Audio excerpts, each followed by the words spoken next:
The movie begins in dystopian Japan. The government has implemented a rule known as the National Prosperity Law. According to it, 1 in every 1,000 citizens must die each year. The citizens to be killed are chosen through a lottery system and notified 1 day prior to their ultimate death. The law is supposed to create an appreciation for life by instilling fear of death. That way, the citizens will work harder to make something out of the little time they have, since they can die any day. For the part about how death is inflicted, every kid at the age of 10 must be injected with a chemical that embeds a special chip into their body. If they are selected in the lottery later in life, the chip bursts at a given time and kills them. It is efficient, quick, and painless. At the beginning of the film, we see a man named Yusuke frantically running down a busy road. He frequently checks the time, as if he is running late for something. It turns out that Yusuke was notified about his death 23 hours ago, and is about to die at exactly 11 p.m.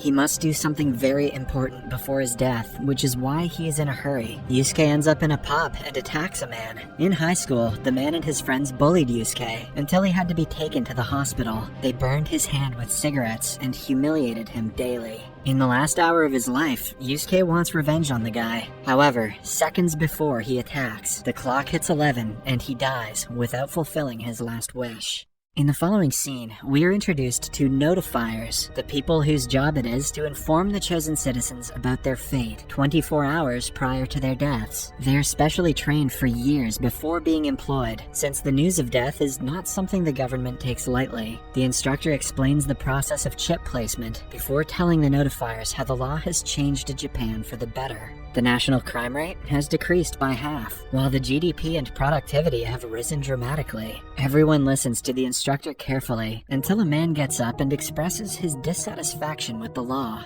He claims that it is cruel and makes people live in fear for most of their lives. Before he finishes his speech, some guards pull the man out of the room and send him for punishment. It is then disclosed that anyone who opposes the law is executed. Following the person's removal, the lecture continues. After being informed about their impending deaths, the citizens will be given a paper called the Ikigami. Using it, they can travel and eat for free for the remainder of their lives. The Ikigami also provides monetary compensation to the family of the deceased. However, if the person who died has a criminal record, the family doesn't get any benefit. With that being said, the instructor urges the notifiers to be proud of their jobs. The protagonist of the film, Fujimoto, is also an attendee of the meeting and a new notifier. On his first day at work, Fujimoto is given the file of a young man named Tsubasa, who has been chosen to die the next day. Tsubasa is a talented street musician who is just gaining recognition and has a bright future ahead of him. This is fine. Street musicians never have a bright future ahead of them. The only people he is close to in life are his single mother and his friend, Morio. Morio and Tsubasa have known each other for most of their lives and are a musical duo. Meanwhile, Tsubasa's mother only has her son to rely on, as she is growing old. When Fujimoto reaches their home, he is told that Tsubasa is out working. On being asked why he is here, Fujimoto hands the Ikigami to the mother, telling her that her son has less than 24 hours to live. The woman breaks into tears as the nightmare she feared the most comes to life. She throws water on Fujimoto's face, telling him to get out of the house. Later, Tsubasa returns home and is told about the Ikigami. He hopelessly sits on his bed and remembers all the good times he had in life. The first face that comes to his mind is his best friend, Morio, who he betrayed just some hours ago. A flashback of the days shows us that Fujimoto and Morio were approached by a reality show producer. Fujimoto was asked to sign a deal with the company that would kickstart his career, but to join the show, he had to ditch his best friend. He signed the papers without thinking about it, but now that his death is near, he would rather have his friend than participate in the stupid show. The next day, Tsubasa goes to an expensive restaurant and enjoys a special feast using his Ikigami. Following the meal, he goes to Morio and apologizes for what he did. Morio's anger hasn't worn off yet. Plus, Tsubasa didn't bring him for that dope meal. Hence, he refuses to listen.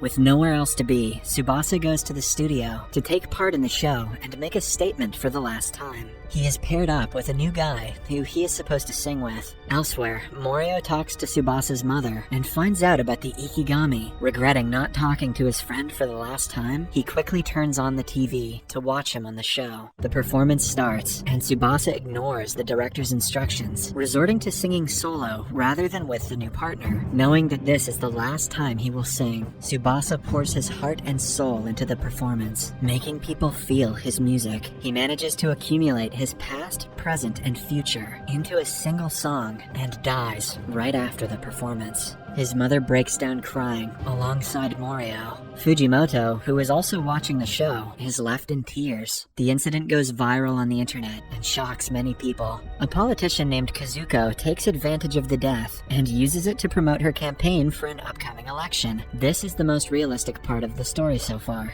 Meanwhile, Fujimoto is handed the file of his second client, named Naoki. He goes to the person's house, but no one opens the door. Just when he is about to leave, Fujimoto spots Naoki through a window, about to commit the unthinkable. He quickly breaks into the house and saves Naoki in the nick of time. However, the guy is neither grateful nor happy. He starts hitting Fujimoto, and only stops when someone opens the door to the room. It is none other than the politician Kazuko, who also happens to be Naoki's mother. Upon finding out that he is about to die, she hugs him in tears, but follows it up by asking him to help her in the campaign, since he is sacrificing himself for the national prosperity law. Naoki always knew that his mother was selfish, but the comment still takes him by surprise. He loses his mind and kicks everyone out of his room. Fujimoto returns to his office and reports the incident to his boss. Not wasting more time, he is handed the second file of the day. It talks about a man named Satoshi, who has a blind younger sister. His parents died in a car crash long ago, which also took away his sister Sakura's vision. The brother and sister suffered financially after being orphaned and had to live separately since Sakura was a minor. That day, Satoshi goes to her residence and asks her to move in with him because he has gotten a good job at a big company. Sakura is skeptical, having known that her brother was involved in money laundering, but after Satoshi assures her he has left that kind of life, she agrees to move in with him. Later that day, Satoshi goes to a gangster who is revealed to be his boss. He lied to his sister about the job, so she would accept help from him. Elsewhere, Kazuko uses her son's death in her next speech in hopes that the people will sympathize with her and shower her with votes. Naoki watches the speech and burns in rage. The fear of death and hatred for his mother turns him into a maniac, hungry for blood. Outside his room, his loving father is begging him to spend the day together. When he opens the door to check on his son, Naoki has already left through the window. He is in the streets looking for his first target. Just then, he comes across a policeman and beats him to death before running away with his gun. Using the weapon, he goes on a killing spree. Fujimoto is warned to be careful because he might be on the hit list. The next morning, Satoshi buys a house for himself and his sister. He is excited to start a new life and help Sakura go to college. At the same time, Fujimoto knocks on his door to notify him that he only has 24 hours to live. When no one opens it,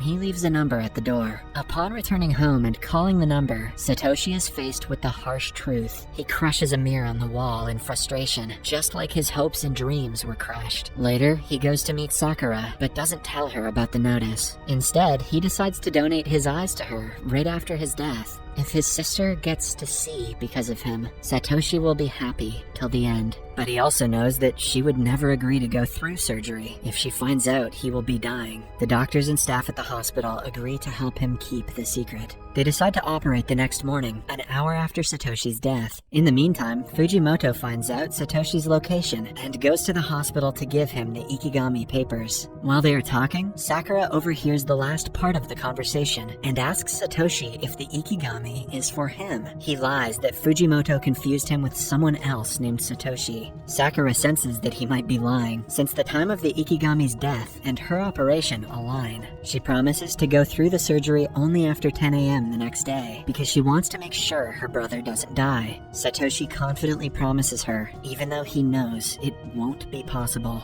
When she is not around, he loses his cool and attacks Fujimoto for ruining his plan. Fujimoto feels bad for the siblings, but can do nothing to help them. On his way back to the office, he notices Naoki at the train station. Looking at how he hides his hand, he seems to be carrying a gun. To stop him from causing more damage, Fujimoto follows him and ends up in an election program where Kazuko is delivering the last campaign speech. Kazuko notices her son among the crowd and, like the self-centered idiot that she is, assumes that he has come to support her. She asks the people to make way for him, giving him a perfect line of shot. Fujimoto tries his best to stop the guy, but the crowd crowd doesn't allow it. Suddenly, Naoki fires at his mother, but misses the shot. Chaos ensues as everyone starts running for their lives. Naoki has the chance to shoot her again, but right then, he remembers the time she tried to stop him from getting the chip embedded. When he was 10, she was vocally against the National Prosperity Law until she became a politician herself. Naoki finally lowers his gun, but is shot by a policeman at that very moment. His father runs to catch him and witnesses his death while holding him close. Fujimoto observes everything from afar and is overwhelmed with many emotions. He has seen so much sadness in this job that he has to help Sakura to redeem himself. He runs back to Satoshi and suggests they change the time on every watch in the hospital to an hour early. That way, when the clock hits 9, Sakura will think it is 10 and allow for the operation. They talk to all the hospital staff and patients, and everyone agrees to help.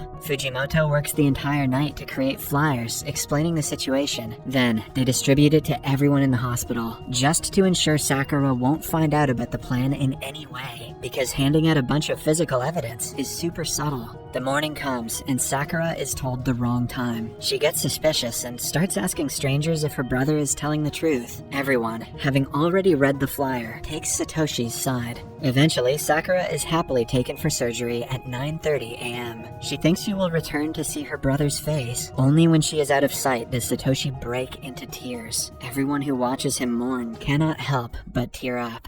In the following scene, the higher officials from Fujimoto's office are in a re-evaluation meeting. By helping Satoshi in his personal matters, he has breached the employment contract. As a result, his 1 year's worth of salary and bonus is deducted, and he is sent to be trained again. Later, Fujimoto is alone in a room with his immediate boss. He loses patience and claims that the prosperity law is nothing but bullshit. Before he can further express his hate, the boss stops him because they're being watched. He asks Fujimoto to keep quiet until it is the right time to talk, revealing that he is also against the law. Soon, the people will speak, they will protest, and the government will pay for killing thousands of innocent citizens. In the last scene, we see Morio returning to sing in the street in the memory of his friend. Kazuko has lost the election, but her husband's spirit is as good as new. He plans to run in the election next year and remove the prosperity law one way or another. Sakura has also gone through a successful surgery and has regained her vision. She is thankful for her brother's sacrifice, despite being heartbroken about his death. She visits the house he bought for them and finds a mirror as a gift from Satoshi. A note behind it says that she is the most beautiful girl in the world. Subscribe for more videos like this, turn on notifications, and leave a like to help the channel out. Thank you for watching.